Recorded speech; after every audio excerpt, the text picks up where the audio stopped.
It was 1972 at Penn State University, and Gary Weber, a 29-year-old materials science PhD student, had a problem with his brain.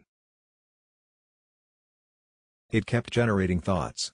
He had a continuous and oppressive stream of neurotic concerns about his life, his studies, and everything else. While most human beings would consider this par for the course, par for the human condition, or cogito ergo sum, which can be translated as I think therefore I am, Weber wouldn't accept it. He was a scientist, a systematizer, a process guy. He liked to figure out how things worked, and how they could be tweaked to work more efficiently. And at that moment his brain wasn't very efficient. It expended a lot of energy going over and over the same anxieties, and cravings, and storylines. Most of these thoughts had no purpose, he said.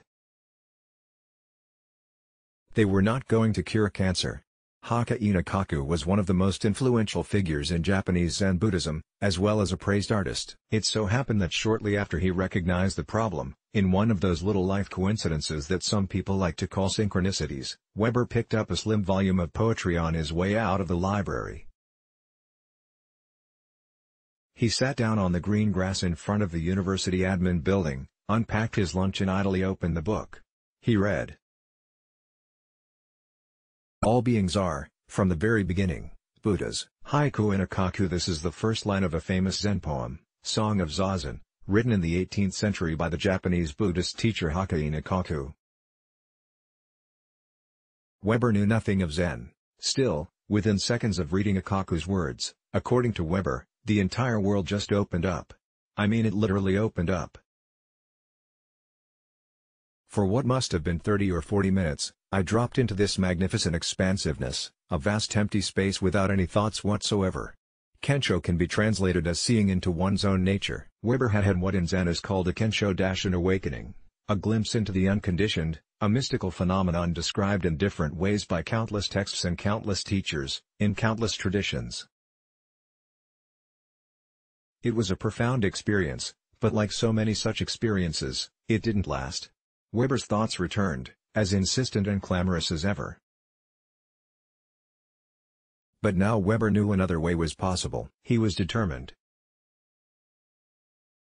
A spiritual life in a scientific world for the next 25 years, as Weber finished his PhD, married and raised 2 kids, and made his way through a string of industry jobs, eventually culminating in a senior management position, running the R&D operations of a big manufacturing business. He got spiritual. He read lots of books, he meditated with Zen teachers, mastered complicated yoga postures, and practiced what is known in Vedic philosophy as self-inquiry, a way of directing attention backwards into the center of the mind. To make time for all this, Weber would get up at 4 a.m. and put in 2 hours of spiritual practice before work. In this modern day and age, we have unlimited access to spiritual texts and teachings. Although he says he never had the sense he was making progress, Weber kept at it anyway. Then, on a morning like any other, something happened. He got into a yoga pose, a pose he had done thousands of times before, and when he moved out of it, his thoughts stopped, permanently. That was 14 years ago, says Weber. I entered into a state of complete inner stillness. Except for a few stray thoughts first thing in the morning, and a few more when my blood sugar gets low, my mind is quiet. The old thought track has never come back. Of course, the fact that Weber is telling this story at all would seem to contradict this rather dramatic claim.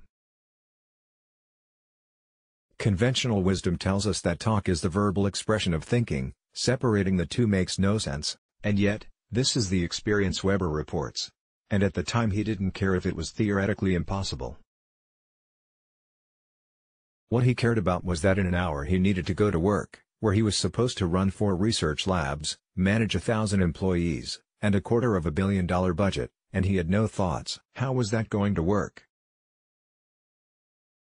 Could quietening the mind be possible in our fast-paced, Western lives? There was no problem at all, Weber says, which he admits may say more about corporate management than about him. No one noticed. I'd go into a meeting with nothing prepared, no list of points in my head. I'd just sit there and wait to see what came up. And what came up when I opened my mouth were solutions to problems smarter, and more elegant than any I could have developed on my own. Over time, Weber figured out that it wasn't that all his thoughts had disappeared, rather, a particular kind of self-referential thinking had cut out what he calls the blah-blah network. Scientists now refer to this as the default mode network, DMN, that is, the endlessly ruminative story of me, the obsessive list maker, the anxious scenario planner, the distracted daydreamer. This is the part of the thinking process we default to when not engaged in a specific task. DMN refers to high levels of brain activity, even when a person is at rest. What's fascinating to me, Weber says, is I can still reason and problem solve, I just don't have this ongoing emotionally charged, self-referential narrative gobbling up bandwidth.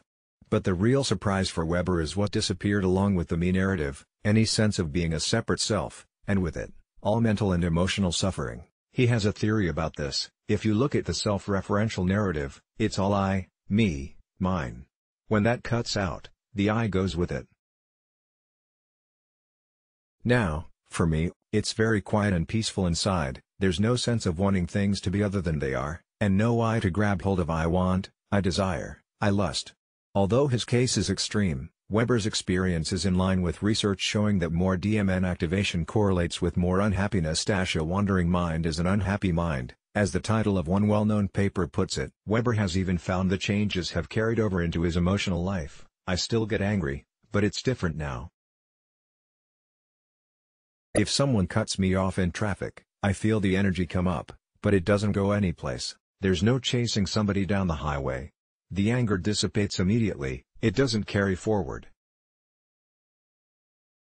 You don't lose the typical neural responses, thank goodness. What you lose is the desire leading up to them, and, once the response passes, you don't make up a story about what happened that you repeat again and again in your head. Those storylines are gone. The brain exploration begins like other scientists before him who've experienced similar transformations, the neuroscientist James Austin, the neuroanatomist Jill Bolt Taylor, to name two examples. Weber got interested in what was going on in his brain. He connected with a neuroscientist at Yale University named Judson Brewer, who was studying how the DMN changes in response to meditation.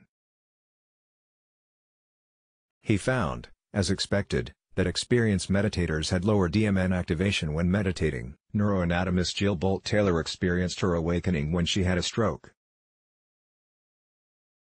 But when Brewer put Weber in the scanner, he found the opposite pattern. Weber's baseline was already a relatively deactivated DMN. Trying to meditate, making any kind of deliberate effort, actually disrupted his peace.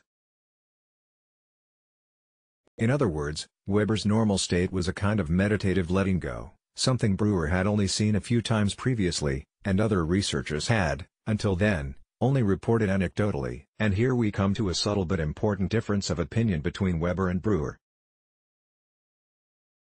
For Weber, true letting go means arriving at a state of no thought where the mind is permanently stilled of any kind of bandwidth gobbling inner monologue. Creative thoughts, planning thoughts, these are fine, and are, according to Weber, served by completely different parts of the brain.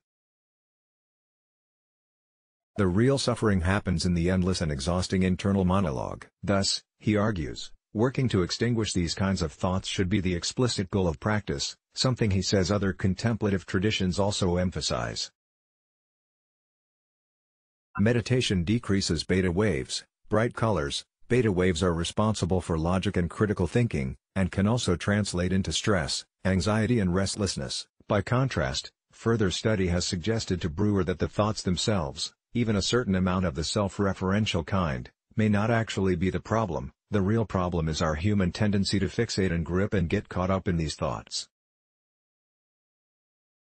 Some of the subjects attain dramatic reductions in DMN activity, while still thinking in a self-referential way. They just weren't attached to their ruminations. One subject described watching his thoughts flow by. As Buddhists have long argued, you don't need to eliminate the self-thinking process, you just need to change your relationship to it. Whatever the exact case, both men agree that a reduction of activity in the DMN is central to the elimination of suffering. That it is being discussed at all marks an important advance in the scientific study of meditation in particular, and spiritual practice in general. Many researchers have shown unequivocally that stress and suffering can be dramatically reduced by meditation and by mindfulness in life. but they have not yet shown why this is so. With more scientific research, we may unlock the mystery to the power of meditation. Have Brewer and his colleagues finally found a clue to how the reduction of suffering looks in the brain? Not the activation of a specific region, but a more general deactivation, a neurological letting go that parallels the experiential one? Even in novices we saw a relative deactivation across the brain, like the brain was saying, "Oh, thank God I can let go. I don't have to do stuff, I don't have to do all this high-energy maintenance of myself." One interpretation of that, and there are many others, is that the brain knows what it needs to do. It's a very efficient machine, we just have to stop getting in the way. This kind of neurobiological perspective is a movement towards what Brewer calls evidence-based faith, where science may be able to help teachers and practitioners fine-tune the approaches they take to practice. Contemplatives may recoil at the idea, but for Brewer, addressing suffering is the priority, a project science can help with. As proof of concept, Brewer has just published 2 studies that show how meditators can watch live feedback from their brains inside the fMRI, functional magnetic resonance imaging, and use it to decrease their DMN activation in real time. And he's just received an NIH grant to study how this could work for non-meditators more quickly, and hopefully one day, more affordably. The aim is to see if neurofeedback can give regular folks feedback on subtle aspects of their experience, stuff they wouldn't notice otherwise. He says, meditation practice is being introduced into schools globally, and studies are proving it is dramatically helping students personally and academically. Weber agrees, right now we can get folks off the street, and within 1 or 2 runs in the Yale fMRI, they can produce this deactivated state. The more glimpses the brain gets, the more time it spends there, the more it can stay there. It's like riding a bike. With this technology you may not have to spend 25 years practicing like I did. It's much more efficient. Let's block ads. Why?